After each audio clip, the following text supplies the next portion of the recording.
Parliament house में मैंने नरेंद्र मोदी जी और अदानी जी के रिश्ते के बारे में सच्चाई बोली। हिंदुस्तान के धन को किस प्रकार लूटा जा रहा है, ये सच्चाई पार्लियामेंट के रिकॉर्ड से मिटा दी गई। बिना एक्सपीरियंस के कोई भी बिजनेस शुरू करना और उस बिजनेस में देश के सबसे बड़े कॉन्ट्रैक्ट उठा लेना, प्रधानमंत्री जी ये जादू सिर्फ अदानी जी के लिए थे। नवंबर 2018 को प्रधानमंत्री नरेंद्र मोदी की अध्यक्षता में केंद्रीय मंत्रिमंडल की एक बैठक ने पब्लिक प्राइवेट पार्टनरशिप के तहत 6 हवाई अड्डों को प्राइवेटाइज करने के प्रस्ताव को इन प्रिंसिपल अप्रूवल दे दिया। फरवरी 2019 में सरकार के नजदीकी अडानी समूह को पीपीपी मॉडल के तहत लखनऊ, तिरुवनंतपुरम, जयपुर, अहमदाबाद, मैंगलोर और गुवाहाटी में 6 हवाई अड्डों के विकास, संचालन और रखरखाव का कॉन्ट्रैक्ट मिल गया। ये खबर ध्यान देने वाली इसलिए है क्योंकि अडानी समूह के पास हवाई अड्डों के संचालन या प्रबंधन का कोई पिछला अनुभव था ही नहीं। ये कहानी मित्र काल के कब्जे राज की है। एयरपोर्ट पर कब्जा, पोर्ट पर कब्जा, रोड पर कब्जा, डिफेंस फोर्सेस पर कब्जा, मीडिया पर कब्जा, कोयले पे कब्जा, बिजली पर कब्जा और पूरी तरह भारत सरकार पर कब्जा। पार्लियामेंट हाउस में मैंने सच्चाई बोली। नरेंद्र मोदी जी और अदानी जी के रिश्ते के बारे में सच्चाई बोली।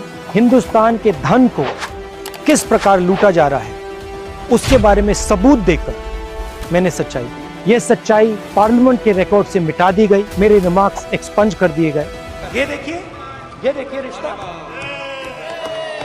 माने सुबह पोस्टर प्लीज, पोस्टर नहीं, फोटो है सर, वो पोस्टर नहीं है। इसके बारे में मीडिया में कुछ नहीं आया, मीडिया ने कुछ नहीं बोला और जो सवाल मैंने प्रधानमंत्री जी से पूछे, सबूत देकर पूछे, उनका जवाब नरेंद्र मोदी जी ने नहीं दिया। एयरपोर्ट उद्योग इस देश का सनराइज इंडस्ट्री है। हमारी राष्ट्रीय सुरक्षा की दृष्टि से एक बहुत ही महत्वपूर्ण उद्योग है। देश के हवाई अड्डों पर नियंत्रण का अर्थ है देश के संसाधनों के एक बड़े हिस्से पर नियंत्रण। ये है एयरपोर्ट्स का अदानी द्वारा असली कब्जा।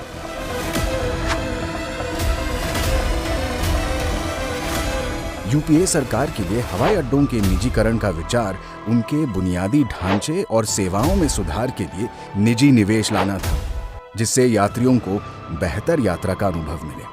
मैं बिजनेस के खिलाफ नहीं हूं, मैं प्रो बिजनेस हूं, मगर मैं मोनोपोली के खिलाफ हूं और मैं जादू के खिलाफ हूं। कौन सा जादू? 609 से 2 का जादू, 4 से 14 का जादू, 0 से 6 का जादू। वो कहते हैं ना, हर किसी को मुकम्मल जहां नहीं मिलता, ये प्रधानमंत्री के फेवरेट मित्र पर लागू नहीं होता। उन्हें जमीन, समुद्र, आसमां सब कुछ है मिलता। एक व्यक्ति जिसने एयरपोर्ट कभी नहीं चलाया, जो एयरपोर्ट बिजनेस को समझता ही नहीं है, उसको हिंदुस्तान के सबसे प्रॉफिटेबल एयरपोर्ट पकड़ा दिए गए। सरकार झुक गई और अडानी समूह के पक्ष में नियम बदल दिए गए। कॉन्ट्रैक्ट के लिए बोली लगाने से पहले और बोली लगाने के बाद हवाई अड्डा क्षेत्र में पूर्व अनुभव की आवश्यकता को खत्म कर दिया गया। दूसरा सवाल, एक ही व्यक्ति को 6 एयरपोर्ट्स क्यों दिए गए? नियम था कि एक व्यक्ति को ज्यादा से ज्यादा 2 एयरपोर्ट दिए जाए। ये 6 हवाई अड्डा विकास परियोजनाएं हाईली कैपिटल इंटेंसिव हैं और इसमें प्रोजेक्ट फेलियर्स होने की संभावनाएं भी हैं।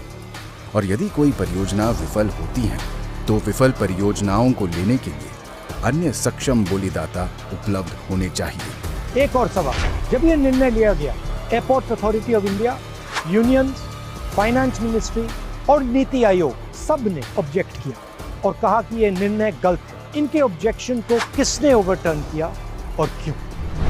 जो कंसेशन 30 साल का था उसे 50 साल का क्यों किया गया?